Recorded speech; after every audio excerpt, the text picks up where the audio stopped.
Not many products are cool enough for me to whip out my cool product glasses, but the all-new Geforce GTX 670 from Nvidia and its partners is definitely that. So this is an updated, slightly cut down version of the Kepler GPU that we first saw in the GTX 680, but it comes in at a significantly lower price and delivers nearly all of the same performance of the GTX 680 with the same features and benefits that came along with this new architecture. So stay tuned, we're going to tell you all about this exciting new graphics card, cover a little bit of performance, as well as tell you about the features that really set it apart from the competition. Now, the first thing that stands out about the Geforce GTX 670 is the fact that, like I said before, its specs are so similar to the GTX 680. So you've cut down a few of the CUDA cores. You've also knocked down the clock speed a little bit, although that can be addressed. More on that later. And finally, you have... No, that's it. So instead of knocking down the memory speed or the memory interface, Nvidia has opted not to do that. So that's it. A few fewer CUDA cores and a slightly lower clock speed. However, at launch, the GTX 670 was already available with a wide variety of aftermarket solutions, including factory OC reference cards from the likes of MSI, including completely non-reference boards from the likes of Galaxy. So this is using dual 92mm fans, an upgraded PCB with 6 plus 8 pin power, whereas the standard card only has 2 6-pins, as well as, like a cool glowing logo and all that kind of stuff. And again, factory overclocked. So some of these factory overclocked cards are pretty darn near a GTX 680 in terms of performance. So what does that mean in terms of the positioning of this graphics card? Well, one, it blows away the card that it replaces, the GTX 570, and it's actually closer to competing with the 7970 versus the 7950. However, bear in mind, guys, that the 7970 has a fair bit of overclocking headroom, and that will help it to make up some of that ground, especially if you are into the dark art of overclocking.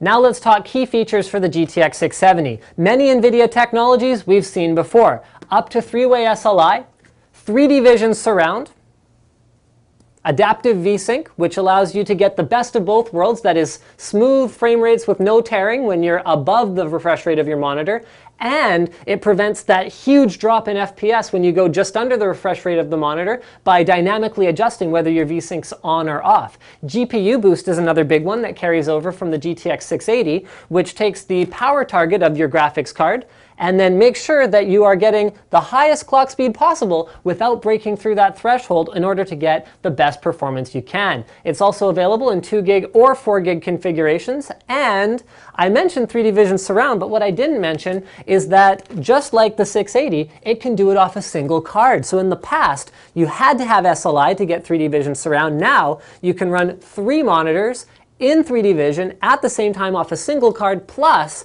a 4th auxiliary monitor for monitoring, your system temperatures or your email or whatever else you're interested in. Last but not least, it is one of the most power efficient, high performance graphics cards I've ever seen. In spite of its dramatically better performance, the GTX 680 not only draws less power than a GTX 5, did I say 680? 670 not only draws less power than a 570 at load, but also at idle. So no matter what you're doing, your GTX 670 is going to draw very little power. Now here's a cool fact. On this test bench, we draw a total of about 75 to 80 watts at idle with a single card installed. You add more cards in SLI, we added 2 more cards and it idles at only 100 watts. That means that your gaming rig is not going to be a huge drain on your power bill, even when you're checking your email, which is fantastic. Now, just for the sheer ludicrousness of it, we've set up 3 GTX 670s with 3 1080p 3D Vision ready monitors, although we're not running our demo in 3D, just simply because you can't really see anything when we do. I want you guys to keep your eyes on that FPS counter over in the far right corner. So you're not going to see a dip below 30 FPS no matter what I'm doing over here, whether there's explosions or gunfire or, grenades that oh wow, I think I almost threw that myself. I never claimed to be good at video games, just, good at configuring machines that are good at video games. There we go. So I'm going to show you guys in a moment here what kind of a graphical preset I was using for that fairly intense combat scene. Slick, do not laugh at my gaming prowess. It is hard to sit up here and talk about the product that we're looking at the same time as playing a video game. Check this out, guys. Options, video, bam! Ultra presets at 5760 by 1080. Yes, that performance is real. Yes, three-way SLI does scale. Is it as efficient as two-way or a single card? Maybe not, but it still makes for a phenomenal gaming experience. Now let's have a look at our Skyrim performance in three-way SLI with Nvidia Surround. So you can see here that this game is running at a smooth 90 to 110 frames per second and not really dipping below 70 to 80 FPS pretty much no matter what we're doing here. So let me just draw my weapon and maybe we can like shoot an arrow at something. Let's create some action here.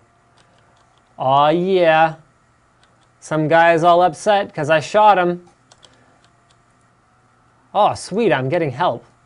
I haven't actually played this game, so this is just someone's save game that I borrowed. But I did play Oblivion, so I do somewhat know what I'm doing. Somewhat. I mean, that's why I use a bow from like 2 feet away. Bam! This is violent. Oh yeah. Okay, anyway, I think you guys pretty much get the point. Does the GTX 670 absolutely destroy Skyrim in terms of performance? The answer is a resounding yes. And of course there's the classic, but can it run Crisis? And the answer is yes. We aren't at Ultra, we are at very high. However, I am using the high-res texture pack, which is pretty good considering that we only have 2 gig cards here. So if we had 4 gig cards, I would expect to see slightly better performance. Remember guys, when you're running a multi-card configuration, you only effectively have as much memory as you have on a single card. So if you have 3 2 gig cards, you're still at 2 gigs effective memory because it has to store all of the texture information in all of the cards all at the same time. So we're not dipping below 30 FPS, which in Crysis 2 actually delivers a very satisfactory gaming experience because of the motion blur and just the tolerance that the engine has for lower frame rates. I think this pretty much wraps it up. If you want to see single monitor performance, then you should probably check out the review that I did on my Linus Tech Tips channel. But other than that, thank you for checking out this NCIX Tech Tips episode on the GTX 670, and don't forget to subscribe.